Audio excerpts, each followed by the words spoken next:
అలానే యండమూరి గారు చాలా మంది కౌన్సిలర్స్ చెప్తూ ఉంటారు, ఎక్కువ ప్రేమ వివాహాలు అవన్నీ కూడా విఫలమైపోతూ ఉంటాయి అని చెప్తారు. 50-50 ఛాన్సెస్ ఉన్నాయండి. మామూలు వివాహాలు అలానే అయిపోతే అప్పటికి పిల్లలు పుడుతున్నారు కాబట్టి ఇది అయిపోతున్నాయి. అవును. మామూలు వివాహాలకిను ఈ వివాహాలకి తేడా ఏంటంటే అండి, మామూలు వివాహాల్లో పెళ్ళి అయిన తర్వాత అత్తారింటికి అమ్మాయి వస్తుంది, అందరూ కలిసి ఉంటారు, కొంచెం ఇది జరుగుతాయి. ఈ టైంలో అమ్మాయికి ప్రెగ్నెన్సీ వచ్చేస్తుంది, పిల్లడు పుడతాడు, నెమ్మదిగా ఆ చిన్న చిన్న విషయాలన్నీ మర్చిపోయి బాధలు కలిసిపోతూ ఉంటారు. ఇది మామూలు. అసంతృప్తి వేరండి, అసంతృప్తి ఉంటుంది అది వేసి.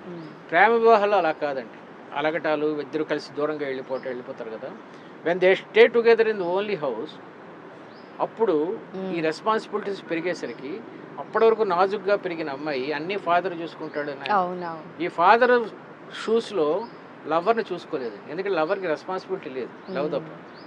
చాలా గొడవల మధ్యలో కూడా మా నాన్న అయితే ఇలా చూసుకుంటారు అనే డిస్ప్యూట్. మా అమ్మ అయితే ఎట్లా చూసిన వీడియో అంటే కదా, అన్నం ఉండదు, అన్నం సరిగ్గా ఉండటం మా అమ్మ ఎంత బాగుంది, మరి మీ అమ్మనే చేసుకోలేకపోయారా అంటుంది. ఇలా గొడవలు స్టార్ట్ అవుతుంది. ఇది ఫస్ట్ పాయింట్. రెండో point, emotional intelligence, emotional balance ఇంట్లో ఒక రంగంగా ఉంటాయండి. ఇక్కడ ఫ్రస్ట్రేషన్, ఎందుకంటే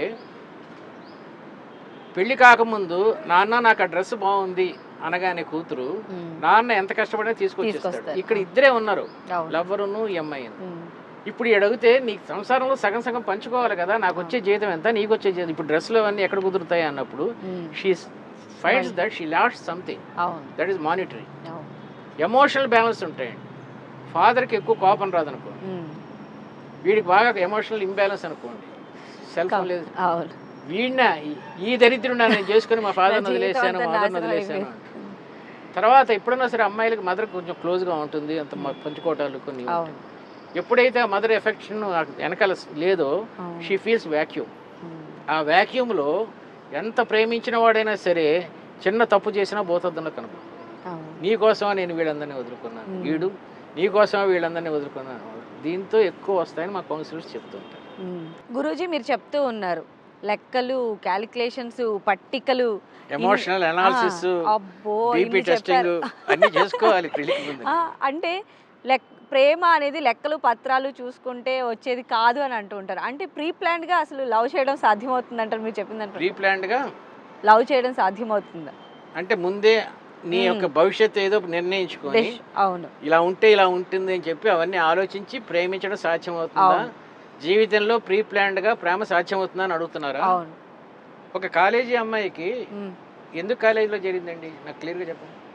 చదువుకోవడానికి. చదువు తర్వాత ఉద్యోగం చేయాలి, తర్వాత ఎలాగో పెద్దలు పెళ్లి చేస్తారు. పెళ్లికి ఉద్యోగానికి మధ్యలో, పెళ్లికి ఉద్యోగానికి తండ్రి కలిసి ఉంటూ ఆ జీతం ఏదో తల్లికి ఇచ్చి తన రుణం కొంచెం తీర్చుకొని కొంచెం అయిన తర్వాత ఆ తండ్రికి ఏదైనా సరదాగా ఇదే కదా. ఇదంతా ప్రీ ప్లాన్డా కాదా?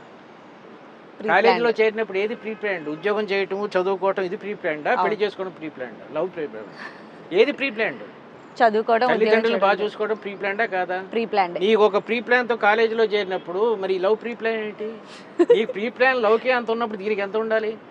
అమ్మా నాన్నని బాగా చూసుకోవాలి, వాళ్ళు ఇంత ఖర్చు పెట్టారు, లక్షల నా మీద